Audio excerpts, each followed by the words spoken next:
کہ تاریخ میں گواہ ہے کہ دوسرے دن واپس آنے والے کون تھے، تیسرے دن واپس آنے والے کون تھے، اور ام المومنین سے یہ پوچھنے والے کون تھے کہ رسول اللہ کو کتنے کپڑوں میں دفن کیا ہے.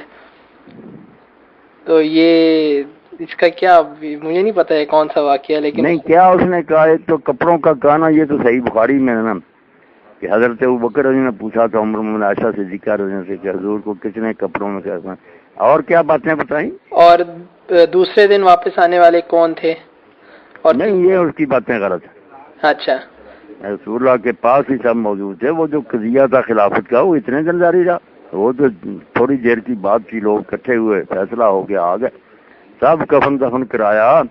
بلکہ کہاں رسول اللہ دفن ہو، یہ فیصلہ بھی حضرت ابوبکر کی حدیث پر ہی ہوا. کوئی کہتا تھا مسجد میں، کوئی کہتا مکہ لے جائیں، کوئی کہتے مسجد اقصیٰ لے جائیں. انہوں نے کہا نہیں، حضور نے فرمایا تھا کہ نبی جہاں دفن ہونا چاہتا وہاں اس کی روح قبض ہوتی، اسی پر فیصلہ ہوا. اچھا نہیں کہیں نہیں گئے ہوئے جناب کو بات، وہ ٹھیک ہے. کفن کا انہوں نے پوچھا جب ان کا وقت آخر آیا نا، تو انہوں نے اپنی بیٹی سے پوچھا کہ اچھا رسول اللہ کو کتنے کپڑوں میں کفن دیا.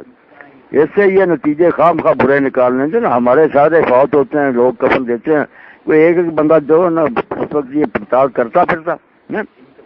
وہ چونکہ رسول اللہ نے خود ہی کہہ دیا تھا کہ مجھے غسل کفن اور لیز میں اتارے میرے خاندان کے لوگ، علی اور میرا چاچا اور دوسرے، کیونکہ آپ کے علم میں تھا کہ شوق تو سب مسلمانوں کا ہوگا کہ ہم یہ سعادت حاصل کریں.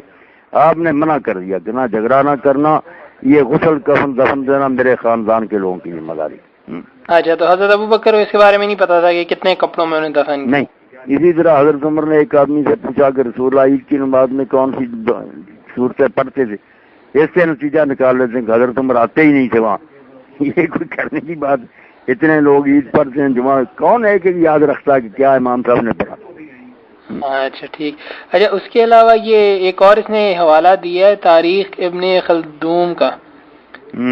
ہاں حضرت علی نے حضرت ابوبکر سے سوال کیا، آپ نے میری غیر موجودگی میں بیعت کی، ٹھیک ہے، اس کے بعد پھر ہاں تو انہوں نے جواب دیا کہ تم تجہیز و تکفین میں مصروف تھے، تو میں تم کو کیسے محض اس کام کے لیے وہاں سے بلواتا اور اس سلسلے میں مشورہ کرتا.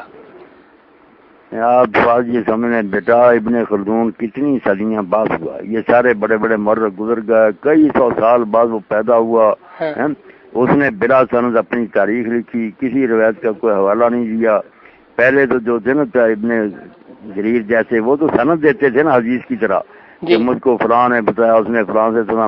اور اب ایسی کتابیں بھی آ گئی تبری وغیرہ جس کے ساتھ تخریج ہے، علماء نے چھان بین کر دی کہ یہ کس اس میں صحیح ہے، وہ باقاعدہ حدیث کی طرح تاریخ لکھی انہوں نے. یہ بعد والے جو انہوں نے کوئی سند نہیں لکھی، جو بات سامنے آ گئی ویسے ہی لکھ دی. اس بازاری باتوں سے بھی کوئی نتیجہ نکالتے ہیں کچھ نہیں. اچھا اس کے علاوہ اس نے پوچھا، آپ نے ایک لیکچر میں دیا تھا کافی کا حوالہ دیا تھا نا اس کے کلپ پہ، تو اس میں اس نے پوچھا کہ یہ کافی یہ کس چیپٹر میں ہے، کہ کافی کا حوالہ جنازے کے بارے میں ہوگا نا، کہ بتایا ایک آدمی نے آ کر حضرت علی کو کہ لوگ جمع ہو گئے اور وہ ابوبکر کے پیچھے نماز جنازہ پڑھنا چاہتے ہیں حضور کی. جی یہی حوالہ تھا. جی یہی حوالہ تھا. تو یہ نکال دیں گے بالکل. کس وہ چیپٹر میں وہ کہہ رہا ہے کہ میں اس کی سند وہی ہے جو ہے نا رسول اللہ کا مورد. ابواب التاریخ شروع ہوتے ہیں نا، جو حصہ نا اصول الکافی، اس میں پھر ایک باب آتا ہے ابواب التاریخ.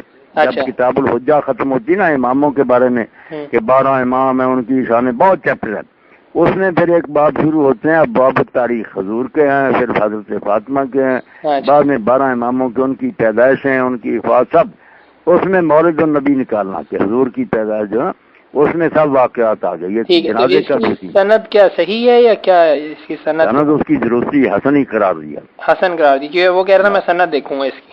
نہیں سند دیکھیں، اور اس نے حسن قرار دیا جو سوائے لعنت کے ذکر ہی نہیں کرتا. صحابہ علامہ مجلسی نے لکھا ہی.